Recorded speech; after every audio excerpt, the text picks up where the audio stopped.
लगातार आप की सत्यमेव जयते आई, उसका पार्ट 2 आया, पठान भी हमने देखी, बहुत अच्छा बिजनेस किया।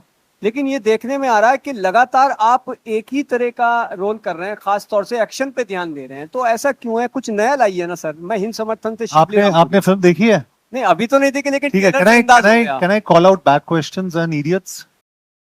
First of all, I want to say with 100% chest and conviction that I stand with this unapologetic reply given by John Abraham, as it precisely highlights the sorry state of film journalism and exactly the manner in which the sheer incompetence should be called out. If one is trying to shame the actor based on the roles that they are doing, judging it on preconceived notions with the attempt to shame them, I fully stand with calling out this idiocy, especially formulated just on the basis of the trailer. And I would like to mention, most importantly, upon watching the film, Veda is no generic, regular revenge thriller.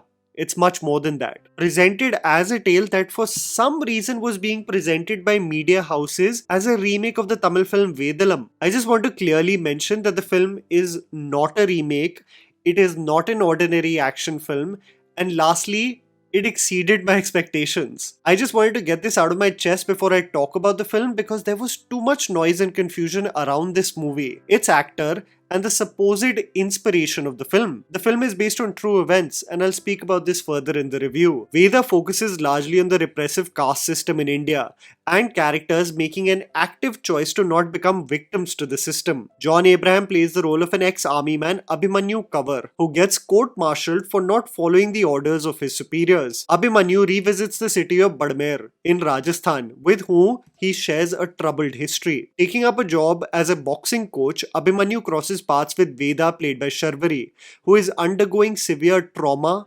pressure, and violence due to the oppressive folk who consider them to be the law of the land, aka the antagonists who uphold the repressive caste system and enforce it, making people who are active members of society feel inferior, specifically Sharvari and her own family. How Abhimanyu guides Veda along this journey and gives the low-lying scum a taste of their own medicine forms the basic premise of Veda. Here's me telling you the good and bad aspects of the film so that you guys can ultimately decide whether to watch Veda in theaters or not. The underwhelming aspects: confused pitch and misplaced music. One of the aspects of Veda that becomes tough for you as a viewer is to label it in a genre, and this is where the film and who it caters to gets rather confusing. See, technically, if I were to look at several of its themes and the screenplay, I can label it as a revenge thriller.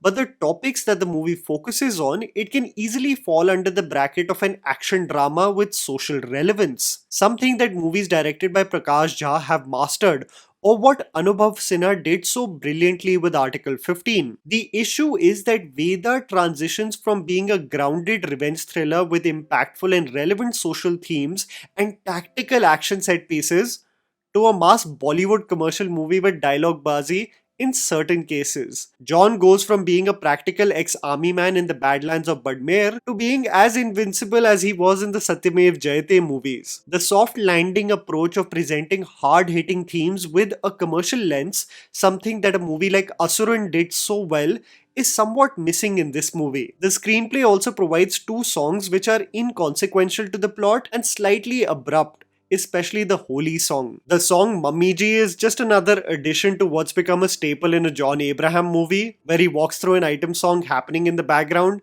finding the antagonist. The only difference in this case is that Nora is replaced by Moni, losing the sting. The film builds up the resentment, trauma, and violence endured by the character of Sharvari with great technical prowess. Nikhil Advani and writer Aseem Arora make you hate the antagonist with a burning passion. So you deeply empathize with the rage behind Sharvari's eyes. But as the film progresses, the screenplay almost loses the sting of what was so beautifully built up. The climax sequence where a battle ensues in the High Court carries on for far too long, making the 2 hour and 30-minute running time feel much longer than it should. I actually, in retrospect, realized that the biggest strength of Veda are its hard-hitting dialogues and dramatic moments. The interactions among the characters cause for some of the most intense and engaging moments. But when the film transitions to one well choreographed action set piece to another, it dampens the impact of the drama built so well otherwise. It's such an odd experience. The action is so well choreographed, but the drama is so engaging.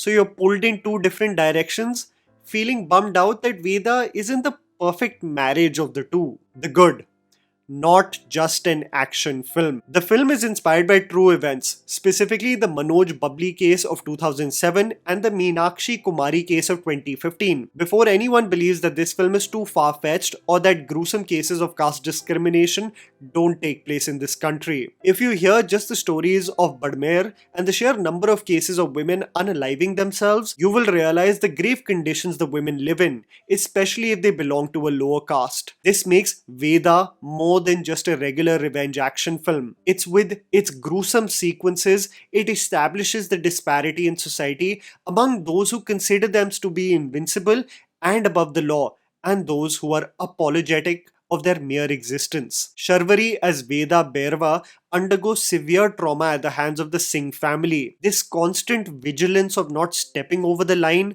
causes for life to be nothing short of a living hell. So something as simple as wanting to learn boxing is considered to be a privilege, and something that will be curtailed in every way possible. I just wanted to mention this, and something that I will explore further in the conclusion of this video, that this is no generic or ordinary action film. And speaking of action, some of the choreography in this film is to marvel at. From an ambush sequence in a hideout in Kashmir to a John Wick 4 like room-to-room brawl in Pratap Singh's mansion, the film really delivers even from a technical standpoint. Even though I did confess that it does oscillate from tactical to full-on mass, some of the set pieces are just brilliant. This includes a car chase scene, a moment of redemption for Sharvari, and pure joy when she gives it back to the... And finally, a badass moment where John, with one arm, is flinging his ammunition and reloading like a boss. It's not a regular action film, but the good part is that the action is right on point. The cast. Everyone on this ensemble cast totally understood the assignment. John plays a man who has suffered in silence and is a man of a few words. This is perfect for his towering and intimidating presence, absolutely capable of annihilating everyone in his way. You feel the deep resentment he bottles up inside him, and it comes lashing out just through physical violence. Sharvari is a standout in this film. While many people in Hindi cinema complain about, just the lack of new talent among women, how only products of nepotism are shoved down our throat along the way, and mostly as best talents we speak about the likes of Sanya, Tripti and Mrunal, I genuinely believe that Sharvari has all the elements to be a bona fide star. She is not only physically capable in action set pieces, but is convincing in dramatic moments, possessing a range that will only grow from strength to strength. I was immensely impressed by what she pulled off in this film. If you step out of a film and hate the antagonist, then you know they have done a splendid job. This is the case of actors like Kshitij Chauhan, the Chota Pradhan, who you felt like punching in every scene he featured in, reeking of privilege and ignorance. Ashish Vidyarthi as the bigot who constantly maros aag for there to be more chaos, and Abhishek Banerjee, the presumably level-headed villain who shows his true colors as the running minutes pass by. Banerjee becomes more unhinged and ruthless as one realizes all his policies are only for optics, but intrinsically he is just a vile human.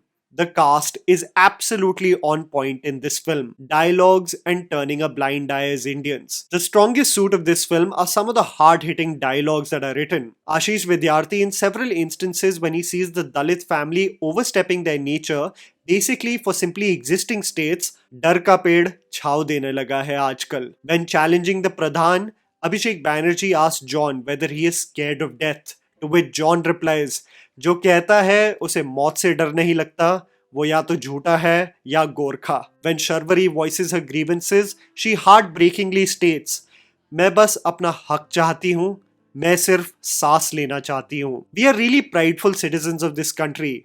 Whenever someone praises us or an individual achieves something, we celebrate it like our own personal victory. But when one points out our faults as a society, we lash out on them by name-calling them and not looking within, and just not acknowledging that we have several problems that need to be addressed, corrected, and taken seriously.